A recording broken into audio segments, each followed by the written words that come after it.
La Providence fait qu'on a la lecture de l'appel des apôtres. Déjà la semaine dernière, on avait l'appel de Samuel dans sa jeunesse, et puis l'appel d'André à l'école de Jean le Baptiste qui va suivre Jésus et aller chercher son frère. Et cette semaine, on a d'autres appels, celui de Jonas dans l'Ancien Testament et celui de Pierre et André, de Jacques et Jean, pour lesquels ils ont déjà été appelés la semaine dernière. Et c'est là qu'on voit que le chemin ne se fait pas en une fois. Et là, il y a un appel radical. La particularité de cette semaine, par rapport à la semaine dernière, où on voyait un peu ces grands formateurs, Élie et Jean-Baptiste, et bien là, c'est qu'on a un appel radical. Jésus arrive, il appelle, il quitte tout, et ils se mettent à le suivre. Et Saint Marc insiste particulièrement sur cette radicalité. Pourquoi Marc insiste-t-il là-dessus, sur ce côté, il appelle, il répond tout de suite et il laisse tout? Peut-être parce que Marc a eu du mal à suivre directement Jésus.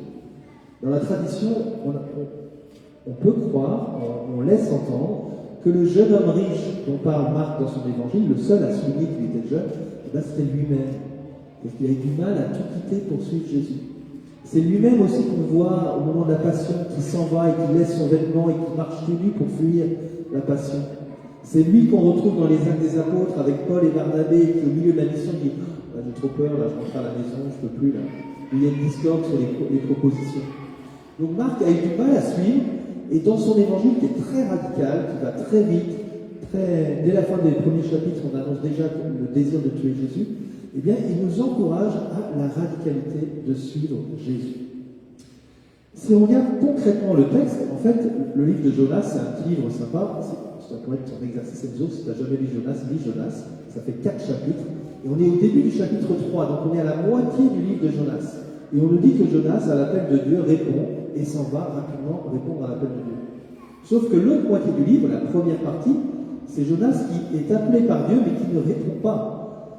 Dieu invite Jonas à aller à Ninive et lui, il prend la barque pour aller à Tarsis. Il dit, je vais aller à l'opposé de l'endroit où Dieu me conduit. Il y a comme une peur de Jonas de suivre Dieu. Et cette peur, en fait, va le conduire à la mort. Si vous connaissez le livre de... Je suis en train de spolier un peu le livre de Jonas, hein, mais c'est tellement bref que voilà. Eh bien, Jonas fuit, puis se trouve dans la barque, puis il y a une tempête, et bien, la seule solution, c'est qu'il se jette à l'eau pour sauver la barque. Et c'est là qu'il va être englouti dans la baleine, et qu'il va passer 3 jours et 3 nuits dans la baleine.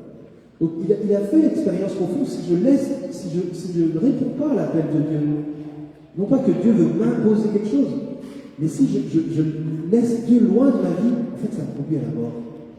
C'est pour ça que quand Dieu appelle une deuxième fois, il dit là, je vais y aller, là, je vais aller à Ninive, là. Et je vais voir l'efficacité, on ne l'a pas tout de suite, cette efficacité-là.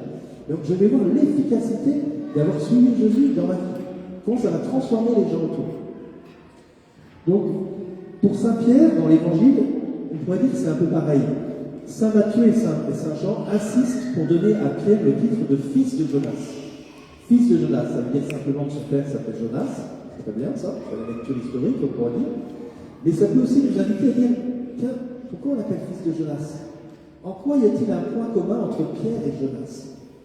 Eh bien, Pierre, lui aussi, on peut dire tout l'évangile, c'est comme ce désir de suivre Jésus, sauf que ça va finir par comme un grand deuil pendant 3 jours dans la baleine de son cœur, où après le reniement de Jésus, il va être comme mort. Et à la fin de l'évangile, Dieu vient rappeler Pierre une deuxième fois et lui dire, Pierre, fils de Jonas, m'aimes-tu plus que ceci? Oui, Seigneur, je t'aime. Pierre, m'aimes-tu vraiment? Oui, je t'aime, Seigneur. Pierre, fils de Jonas, est-ce que tu m'aimes? En fait, je t'aime bien, mais si je me regarde moi, je pense que je suis pas sûr d'y arriver, de t'aimer comme j'aimerais t'aimer. Alors maintenant, suis-moi. Tu as fait l'expérience aussi de la mort, de tes échecs, mais suis-moi, je t'appelle de nouveau, je t'invite à rentrer dans ce chemin. Donc Pierre, comme Jonas, eh bien, expérimentent dans leur chemin à la fois la joie de suivre Dieu, mais à la fois aussi leur propre pauvreté. Donc nous pouvons méditer sur cette radicalité de suivre Jésus, et cette radicalité est un peu exprimée dans cette deuxième lecture. Entre ces 2 appels de Jonas et des apôtres, nous avons cette lecture des Corinthiens qui nous interpellait déjà la semaine dernière et qui là, un texte un peu mystérieux en disant le temps est limité, vivez, on a les fiancés avec nous, vivez comme si vous n'avez pas de femme, Et si vous n'êtes pas marié, c'est pas dire vivez comme si vous étiez une femme, non, c'est pas Christ. Si vous pleurez, faites comme si vous ne pleurez pas. Si vous ne pleurez pas, faites comme si vous pleurez. C'est un peu bizarre, ça veut dire quoi cette histoire? Dans l'évangile, Jésus nous dit les temps sont accomplis, le royaume de Dieu est proche.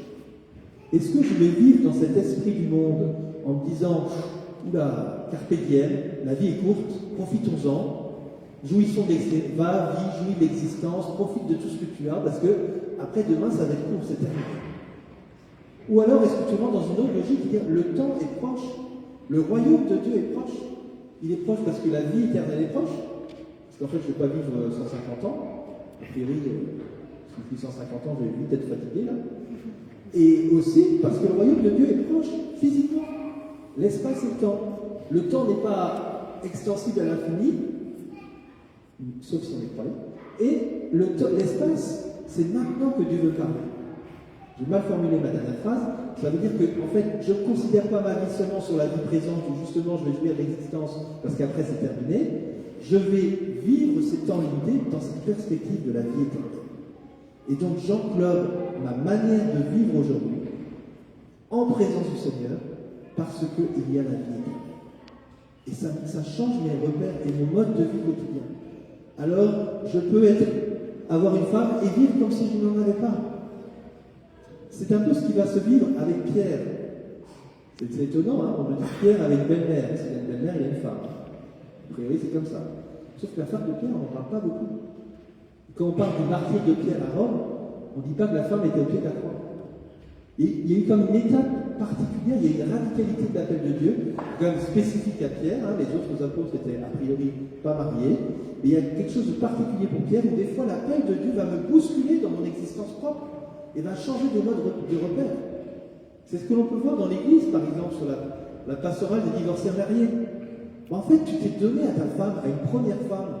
Tu lui as dit oui pour toute ta vie.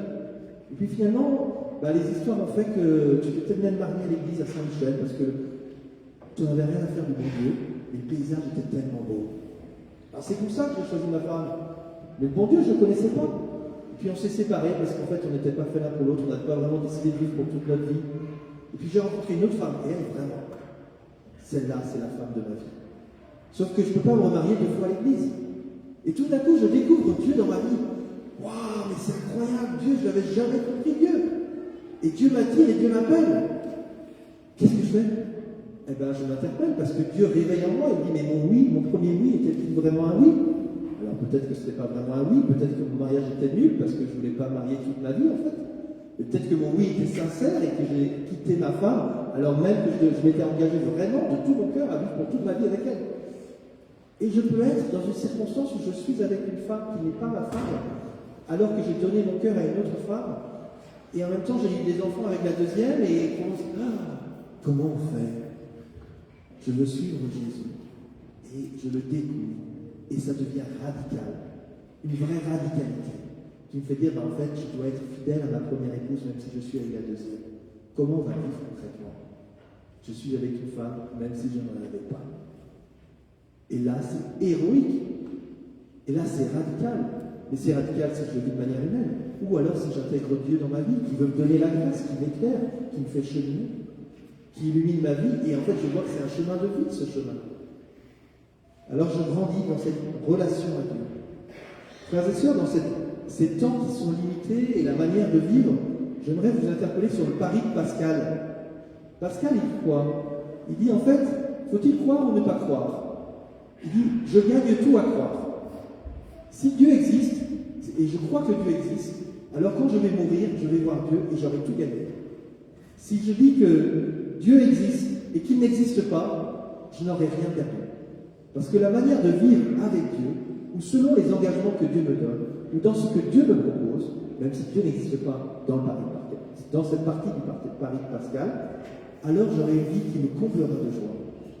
Par contre, si je fais le choix de dire Dieu n'existe pas, ce qui est assez récent, vous savez, hein, les athéismes philosophiques, ça n'a que 2 siècles, alors que la foi des philosophes, ça a 3800 ans. Et c'est plus limité d'avoir des gens qui ne croient pas que des gens qui croient.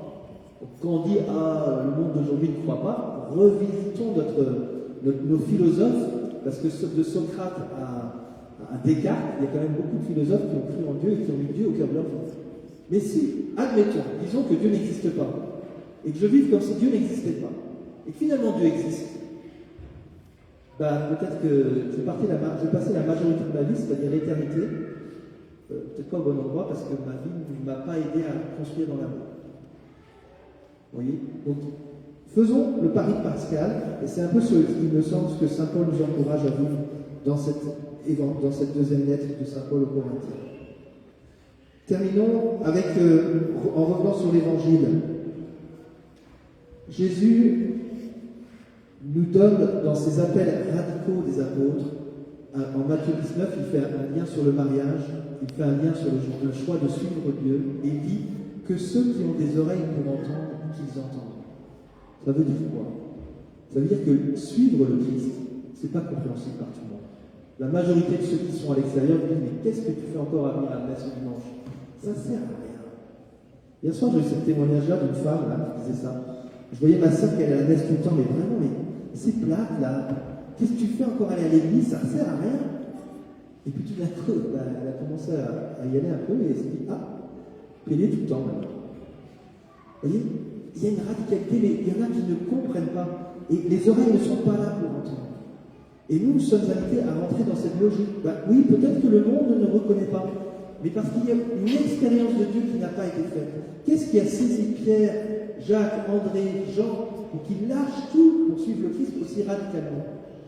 Qu'ils lâchent leur filet, qu'ils lâchent leur femme, qu'ils lâchent leur père, qu'ils lâchent tout ce qui fait leur vie. Et frères et sœurs, réfléchissons aussi à quels sont les appels de Dieu pour nous aujourd'hui qui nous invitent à lâcher. Et je voudrais m'arrêter un instant sur Jacques et Jean, qui lâchent leur filet et qui lâchent Pierre. Vous voyez, nos pères, il y a 70 ans, ont investi, ils ont mis l'argent en disant moi je lâche mon argent parce qu'il y a besoin d'églises dans le Vieux-Québec et je vais construire des églises. Alors j'investis, parce que c'est là l'appel de Dieu pour moi aujourd'hui. Et 80 ans plus tard, les églises sont vides. Et Dieu nous invite à lâcher le filet et dire quitte tout et suis-moi. Qu'est-ce qu'on va faire? Est-ce qu'on va avoir le même audace que Jacques et Jean? De dire ok, je laisse mes filets, je laisse mon père, je laisse ces traditions de mon grand-père a fait ça. Et j'avance pour répondre à l'appel de Dieu qui est radical et qui ne sera peut-être pas compris, mais qui est l'appel de Dieu pour nous aujourd'hui. Frères et sœurs, je nous invite tous ici à prier et à demander au Seigneur de nous éclairer. Quelle est ta volonté? Non pas dire on doit faire ça ou on ne doit pas faire ça, mais Seigneur, qu'est-ce que tu veux que nous fassions? Et rentrer dans cette joie qui a illuminé les apôtres. Que le Seigneur nous accorde cette grâce, frères et sœurs. Et pour terminer, j'aimerais terminer aussi avec, en parallèle, l'exemple du célibat. Aujourd'hui, on pourrait dire suivre le Christ. C'est impossible. Je ne peux pas vivre toute ma vie sans sexualité. Ça ne marche pas. En fait, peut-être que ça marche, les amis. Peut-être que Dieu peut combler le cœur d'un homme, d'une femme qui se donne toute sa vie pour lui. Dans un monde qui ne va pas le promouvoir et qui ne va rien comprendre à ce choix.